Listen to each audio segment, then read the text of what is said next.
Oh, hello there. Yes. Well, good grief. Here we are. Yes, it's the future suddenly, isn't it? Yes, we didn't think the future was going to be like this, but yes, it has turned out that way, hasn't it? Yeah, growing up starving in the ruins, facing the new horror, the war on Christmas, drugs. Terror. Oh yes, that's the latest thing, isn't it? Of course, because we have all the upcoming delights of Luigi Mangione's trial, which is looking very interesting. The authorities, such as they are, have decided, of course, to load the bases, just use a bunch of Americanisms there, and charge the guy with terror tactics or terrorism because he had a manifesto. The problem with that, of course, is the manifesto wasn't published, so it's very hard to say if he was planning on intimidating others. So we end up with him pleading not guilty to terrorism charges. Now, the basic problem, of course, apart from the obvious stupidity of surrounding him with celebrity mayors and armed coppers, is to try and make these charges stick. And furthermore than that, to actually give the guy what might be regarded as a fair trial, because, drum roll, it's going to be almost impossible to get a jury trial that people are happy with or unhappy with, depending on your viewpoint. A number of links down below if you want to look more at this, because basically, roughly speaking, recent polls in the States suggest about 70% of people are very sympathetic to what he did. Yeah? In the sense that, Mr. Bryan might well have been a family man, kind of, but he was divorced, and married, kind of, but he was divorced, and had kids, kind of, but he didn't live with them.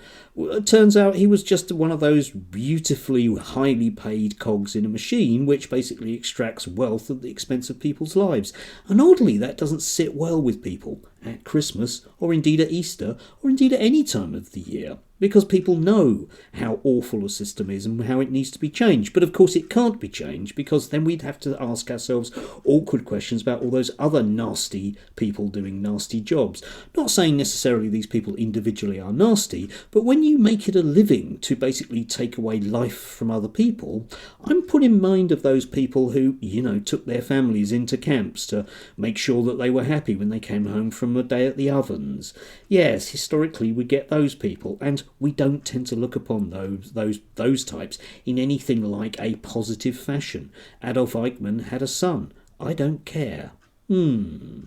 Yes, which leads the authorities with all sorts of problems, which makes me think that maybe somebody won't want this to actually go to trial, because it will raise a lot of very nasty questions in and around the entire American healthcare system. And, of course, it provides a fairly harsh spotlight on all of our right-wing commentators, some of whom will be sensible and say, meh, in terms of Brian dying.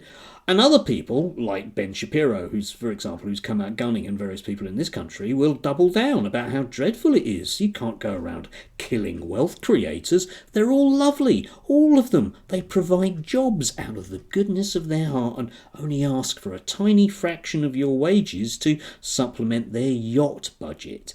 Yes, because it'll be interesting, especially for me, to see how the Reform Party react to this, because they have been a party ever since Nigel Farage was in shorts that has wanted to completely privatise the British healthcare system, very much on the line of American ones, because, all of those Farageist MPs come from a finance background.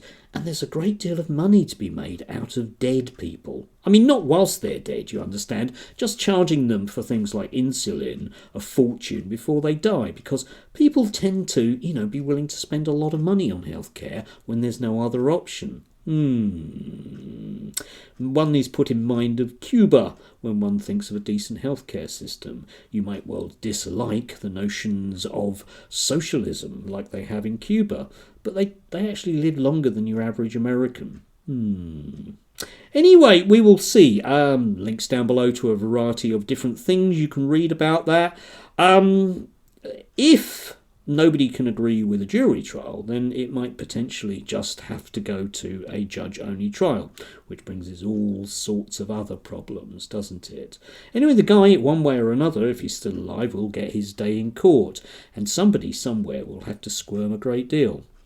But if it does make people think twice about whether or not they should instigate policies which actually end up with dead people simply because of profit, then I can't say that I'm particularly miserable about that, and I don't think other people are either.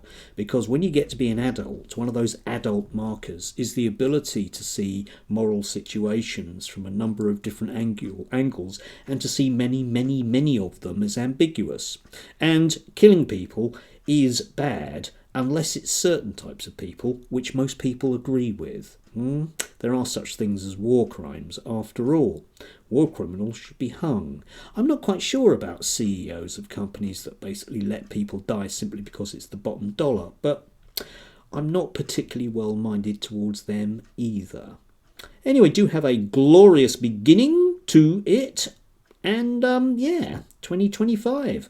Here we go. In the year 2025, I'll get to make some more videos, I would imagine. Anyway, if you can, stay warm.